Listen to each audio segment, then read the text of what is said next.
Welcome back to the Dividend Diplomats YouTube channel. You got your boys here, Laney and Bert, the Dividend Diplomats. Today, we're talking to you about the swoosh. We're going to answer, is Nike an undervalued dividend stock? Do they have a rebound story coming in 2024? Or is Nike setting itself up for many years of pain over the next decade? Guys, help me help you. Smash that subscribe button. Give us a nice thumbs up. Takes 2 seconds. We appreciate the love and support as we reach the millions and millions of dividend investors out there. We're bringing Nike to the table, down 23% in the last 52 weeks, down 12% this year in 2024 as the stock market is up almost 11%. Bert, Nike has had a very interesting road, and it has a lot to do with China. That's right.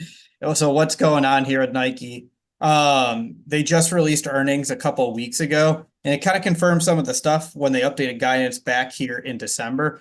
Revenue was flat. It barely beat expectations. Revenue was 12.4 billion versus 12.28 billion expected. Overall, though, it rose up slightly from the previous reporting period of 12.39%. So about as flat as you are going to come. North America, what happened? Nothing. Sales were flat. So there wasn't sales growth in the United States. Their largest revenue driver over the years was in China. It was overseas. And that's kind of what sent the stock price tumbling. And that's why they are down so much this year. Sales in China missed expectations. They were 2.08 billion versus 2.09 billion. But the troubling trend is that decelerated growth over in China and Europe, which also saw revenue fall 3%. Yeah, I mean, obviously a big component of revenue, guys. Again, when you think of Nike, you think of dividend growth stock. Keyword on the growth within dividend growth. Again, they usually have a double-digit historical dividend growth rate. They do usually increase their dividend every single year, typically because people pay a premium to own the Nike shoe, the Nike brand. And the brand has great umbrella brands, Jordan, LeBron, Michael Jordan, LeBron James, two of the premier athletes that the last few generations have seen. Yeah. Yeah, I don't know anything about them. And Nike's withstood the challenge from Under Armour. Remember that a few years ago when Steph was launching Under Armour and everyone thought they were going to take them out? Not anywhere close. So that's the brands have helped propel Nike to the top. I always think the fascinating thing is whenever we've researched Nike and a lot of the troubles that's happened too, it's how are they going to fix this?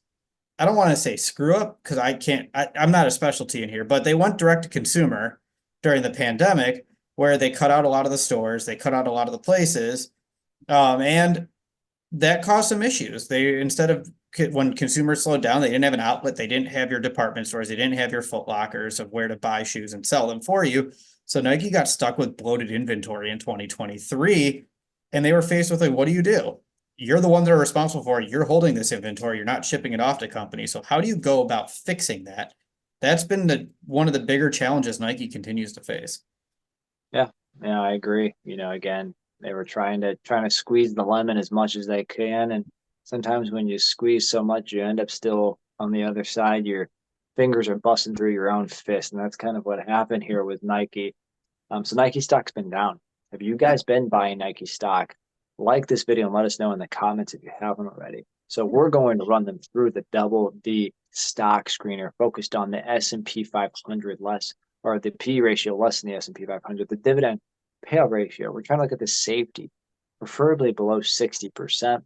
We look at the dividend growth history. You buy dividend growth stocks, build dividend income, aka the best source of passive income. And you want that income stream to grow automatically. Yes, I dropped that word here, guys. And we want to look at the dividend yield and see how the current yield also performs to the 5-year average. That's what we've been doing a lot lately. Yeah. And what's going to be interesting is when we run them through, we're going to compare Nike to their 5-year average price to earnings ratio too. So we're going to sprinkle that in there. Let's kick this one off. Their price is $93.98. Earnings per share is $4. It's a PE ratio of 23.5. Sure, that's about in line with the S&P 500, but that is very far below Nike's historical average, their 5-year average per Y charts is 41x. But when you look at it, that's very skewed because in 2021, at the heart of the pandemic, when their direct consumer model was absolutely flying, Lanny, their PE shot through the moon. It was 50 to 60x. So that skewed it Hit the up. moon, baby. Yeah, when we put the chart up here, you'll see it's typically in that low 30 range. So Nike PE ratio is below its historical average. Below its historical average, similar to like if you watched, the Monday video about Starbucks. Starbucks is below their historical average. Nike in the same boat, guys. But what about the dividend payout ratio here? Paying $1.48 per share over the course of a year, a 37% dividend payout ratio. Yeah. Plethora of room to keep growing the dividend, to grow that passive income stream. Yeah, and And the payout. their 5-year dividend growth rate's 11%. They've been increasing for 11 plus years. And when they announced it last Q3, it was 3 cents over 34 cents per quarterly. So it was just under 10%. So even with some of the struggles they experienced last year, they still almost increased that dividend by 10%. Yeah, solid. Again, the dividend yield now, because they're down about 12% this year, down 23% in the last 52 weeks. Yield sold up to 1.57%. The 5-year dividend yield average is 1.07%. So you're talking, we'll call it 50% higher they're yielding now than they historically do. Yeah, so where does that leave Nike? We'll put the metrics up here. What are you thinking? Is there a turnaround story to be had with Nike? Potentially, yeah. I mean, outside of sales, you're seeing a lot of things go right for them. They're in the midst of this turnaround. Their gross margins increasing, inventories are coming down, cash position is still looking strong. So while they're going to have to figure out what the heck they're going to do to increase sales and revenue going forward, a lot of the things that they need to do with restructurings, with layoffs and everything are helping clean stuff up behind the scenes that aren't necessarily as fun and as visible for a brand like Nike. Yeah, I mean, it's an iconic brand. I Yeah, don't think Nike's going anywhere anytime soon. Bert, you're not wearing Nike right now, I don't think. I think that's a DD hoodie, right? that's a DD hoodie.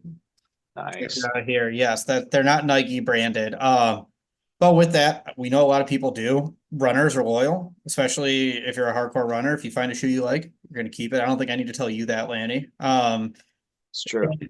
The thing is, it seems like, I guess I'll go 20 seconds on this.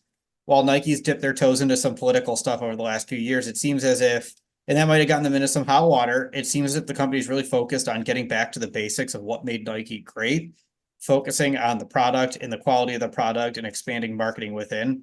That's just what my gut is. They may have learned their lesson, they may not have, but they're in the process of trying to figure out how to restart that massive revenue growth engine that they've experienced for all these years. Nice. So Bert, here we are, Nike. We'll throw the screener metrics again. 23.5 PE, 37% payout ratio, 11% growth rate, over 1.5% yield. Where is Nike on your dividend stock watch list? It's moving up there. I'm not gonna lie to you. It meets a lot of it checks a lot of the boxes. It's not the cheapest stock. It's never going to be. It's cheap compared to their historical standard, but I continue to look. If I'm going to buy a new stock, I want it to be quality, and you can't argue Nike's not a quality company. There's nothing you can tell me that will argue otherwise.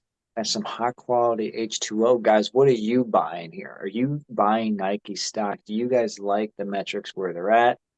Are you waiting for below 90? Or are you liking it at any price under $100 a share? Let us know in the comments right now. If you haven't already, subscribe to the channel. Give this video a thumbs up. And remember, if you're not with us, you're against us, Jack. That was Bert, the Hurt Man, and Lanny from the DD. Over and out.